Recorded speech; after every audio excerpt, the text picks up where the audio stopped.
Well, colleague, we're at that time of year where you can start to feel like I'm in a bit of a predicament. It's March, school ends in June or May, and I'm on unit 6 of 10. Unit 10, unit 9, they're looking unlikely. It's looking as if I'm not going to get through the whole curriculum. And so the question that can come to us is, one, what am I supposed to do this year? And two, what can I do in future years? Like, is it even possible for me to get to those later units? In that case, should we be meeting as a department or PLC to like fix that so that we can actually get through the curriculum so it's, guaranteed and viable, as they say? These are great questions to ask. And I'm going to tell you the number one tool that you can use, the two number one tools, I'll say two number one tools that you can use to help a lot with these types of situations in the future.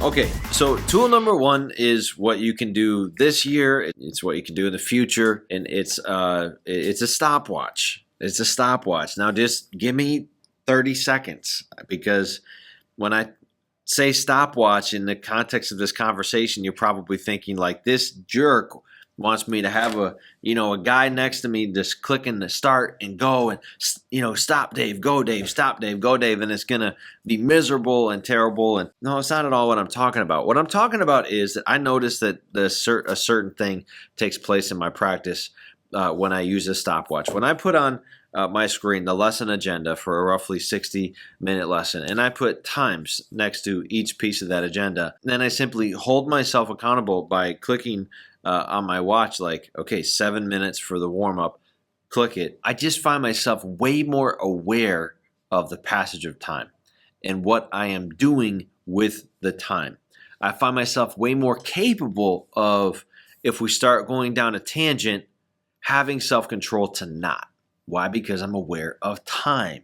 And that awareness helps me to focus on the fact that there is something I'm trying to do that's of greater importance than this potentially interesting or entertaining tangent. Okay, and this isn't to say that tangential stuff is always bad. It's of course not always bad, but it definitely can be bad when it becomes a regular source of like curriculum draining distraction. Distraction here being, let's just remember, a distraction is not always bad. Not everything that's a distraction is bad.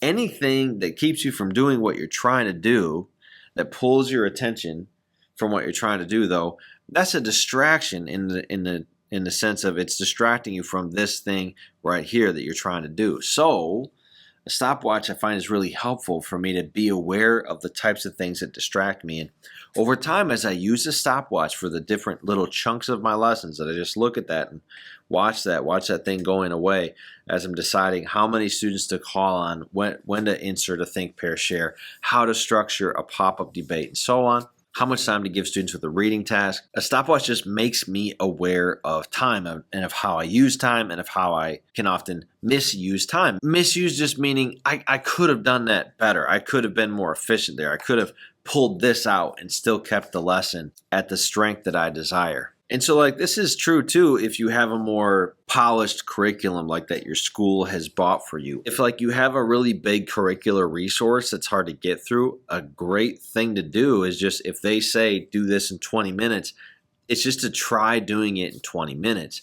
And then if your timer goes off and you're like, shoot, I'm only halfway through this, then just to get reflective and ask, is it the resource's fault? Is the resource literally making this not possible? Or might it be your fault? Might you have, for example, a tendency to call on every single raised hand, even if because you know your students, that raised hand is more of a, it's a student curiosity that I just can't always answer because I teach 25 students or 30 students, and I need to make sure that I'm creating a class experience that's good for everyone, not just a student who raises their hand 300 times per hour. Does that make some sense? So like if your curricular resource is saying this is 20 minutes, this is 5, this is 10, I would just say give a good faith effort, not once, not twice, but dozens of times.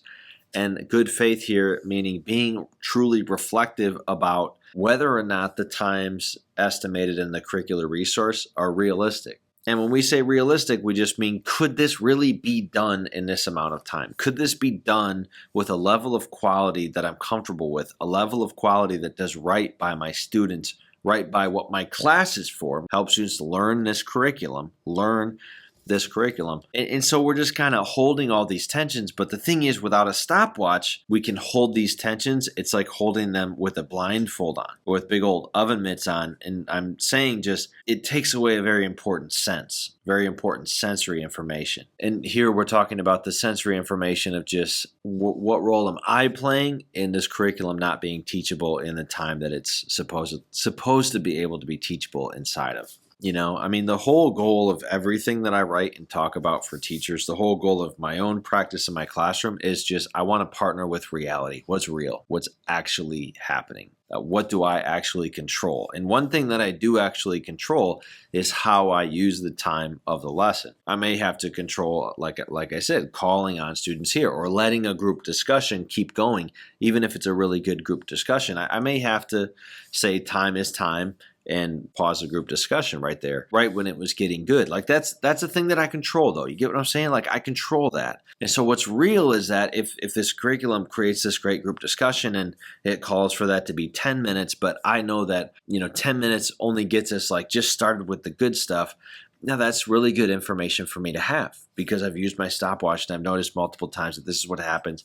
And so now I can bring that to my department, my PLC, or just myself, and I can say, well, what am I going to do with that in the future? So that's tool number one. Tool number one is a stopwatch. And if you have a phone, if you have a computer browser, if you have a watch, like you've got a stopwatch, you've got what you need in terms of really helping yourself to become more aware of the reality of how you're using time and what can be done about that to improve completion of your curriculum. And the second tool is a deadline, is a set of deadlines, meaning Unit 3 ends on this date. And I recommend doing this with other people who teach your same course, deciding together when do we want to end each unit. Now, if you have a curricular resource, again, that has those little time recommendations inside of each lesson, probably that curriculum resource also gives you a number of days that each unit should take, a number of instructional days. So you can use that to just create your deadlines.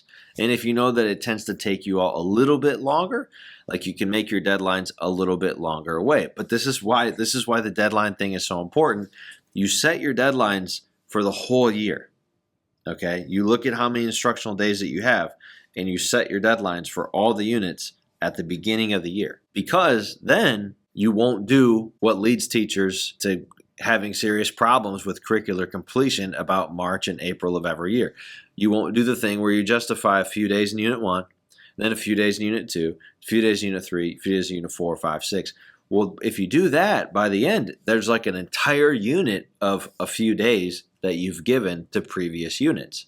And so all of a sudden, you're like shocked, horrified, just demoralized, all the bad things because you didn't get through the curriculum, and it's not going to be possible because there's just only so many days in the school year. If you give yourself a few days grace every single unit, that means that you won't complete all the units if the curriculum was for a full school year. Okay, and a good time to set next year's deadlines is right now. Right now. Don't wait until the fall, because by the fall, we will have locked all the memories of this year's failures away in a dark box in the corner of our attic where all the skeletons are at, right? I mean, we're going to forget. We're not going to be as clear about what went badly this year in terms of curriculum management if we wait until back to school time next school year. So that I recommend getting on the calendar, like right now, a time to set some deadlines for next school year for getting through Unit 1, 2, 3, 4, 5. Like we're going to give the test on this day. We're going to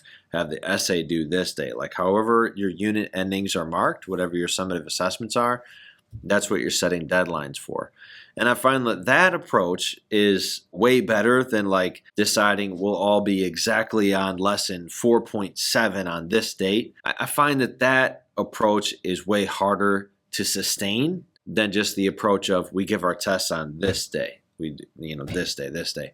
Then teachers can kind of experiment. They can do different things, experiments with like pace, management as they get through lessons. They can help each other out if they find that they're behind, but ultimately they're held honest by the deadline. Now this deadline thing, I got to tell you, as a writer, like it's incredibly, like, to me, it's like the value of deadlines to me is as obvious as the fact that the chair I'm sitting in is going to still be holding me 5 minutes from now.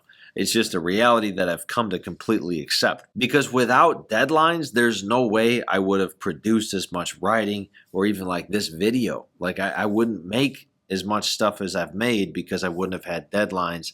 And those deadlines just force me to focus. Okay, it's kind of like the stopwatch. Deadlines make me aware of how I'm using time. They increase my ability to manage my time better. And it's such a simple thing. That's what I love about deadlines. They're very, very simple. Putting a deadline, a date that I have to have the test done by. Like right now in one of the classes I teach, the next test is 2 Mondays from now. And so that just makes it very clear to me how I need to pace my lessons. And if I start to go off track, I just can look at my calendar, right behind me. I can look at my calendar. I can say, okay, how am I going to make that time up? Like, where can I find the time that's going to be required to get my students ready for that assessment on 2 Mondays from now? So there you go, colleague. 2 things that I think can help you if you find that you're teaching a curricula that you continue to not get through. Year after year, you're not completing the curricula. And the point of both of these tools is that they're going to give you clarity.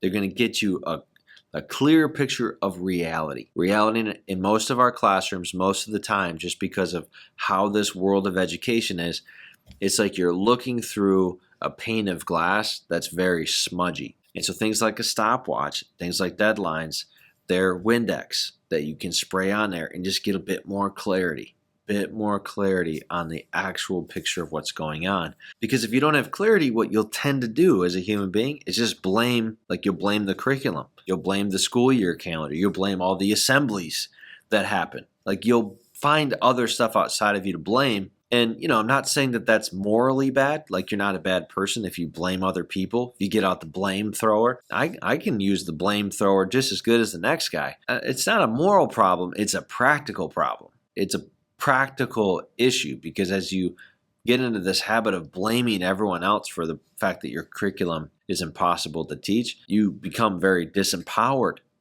disenchanted, demoralized, emotionally disengaged. A lot of this stuff, not good. We don't like that. So give it a shot. Stopwatch, deadline, just try it. And don't just try it once. Try it again and again and again and again and again. And view this as something that you get to do for yourself, not something that some random guy in Michigan is telling you to do on his little YouTube videos. All right, let me know how it goes, okay? Let me know. Cheers.